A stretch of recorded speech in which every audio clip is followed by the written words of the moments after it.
Washington, President Trump named John R. Bolton, a hardline former American ambassador to the United Nations, as his third national security advisor on Thursday, continuing a shakeup that creates one of the most hawkish national security teams of any White House in recent history. Mr. Bolton will replace Lieutenant Gen. R. McMaster, the battle-tested Army officer who was tapped last year to stabilize a turbulent foreign policy operation but who never developed a comfortable relationship with the president. The move, which was sudden but not unexpected, signals a more confrontational approach in American foreign policy at a time when Mr. Trump faces mounting challenges, including from Iran and North Korea. The president replaced Secretary of State Rex W. Tillerson last week with the CIA Director, Mike Pompeo, a former Army officer and Tea Party congressman who has spoken about regime change in Pyongyang and about ripping up the Iran nuclear deal. Mr. Bolton, an outspoken advocate of military action who served in the George W. Bush administration, has called for action against Iran and North Korea. In an interview on Thursday on Fox News, soon after his appointment was announced in a presidential tweet, he declined to say whether Mr. Trump should go through with a planned meeting with North Korea's leader, Kim Jong-un. General McMaster will retire from the military, ending a career that included senior commands in Iraq and Afghanistan. He had discussed his departure with Mr. Trump for several weeks, White House officials said, but decided to speed it up because questions about his status were casting a shadow over his exchanges with foreign officials. Mr. Trump, the White House officials said, also wanted to fill out his national security team before his meeting with Mr. Kim, which is scheduled to occur by the end of May. John Bolton, who will take office April 9, has met regularly with President Trump to discuss foreign policy.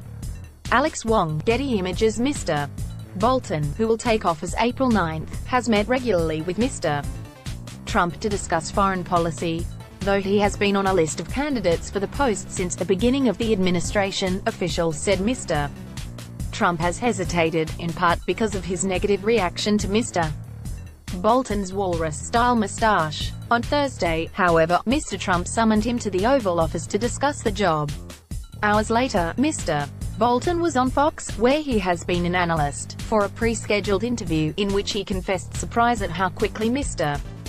Trump announced the appointment. "This hasn't sunk in," he said.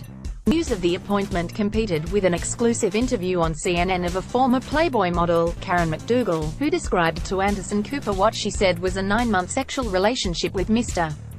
Trump in 2006. Trump has denied the affair. In his interview on Fox News, Mr. Bolton declined to discuss his views on Iran, Russia or North Korea, though he acknowledged his positions were hardly a mystery after years of writing and speaking. He described the job of National Security Advisor as making sure that the bureaucracy did not impede the decisions of the president. Officials said that General McMaster's departure was a mutual decision and amicable, with little of the recrimination that marked Mr. Tillerson's exit. They said it was not related to a leak on Tuesday of briefing materials for Mr. Trump's phone call with President Vladimir V. Putin of Russia, which infuriated the president and did not help General McMaster's case. Mr. Bolton complained on Fox News that a munchkin in the executive branch was responsible for the leak and called it completely unacceptable. Mr.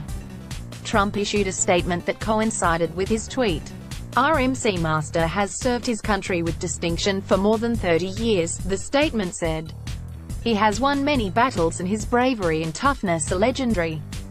General McMaster's leadership of the National Security Council staff has helped my administration accomplish great things to bolster America's national security, General McMaster said in a telephone interview on Thursday that his departure had been under discussion for weeks, and, really, the only issue that had been left open is timing. He would have preferred to stay in the West Wing until the summer, but the timing was dictated by what was best for him and the country, he said, referring to the president. White House officials said the Army sounded out General McMaster, who is a 3-star general, about 4-star commands after he left the White House, but he declined them. Defense Secretary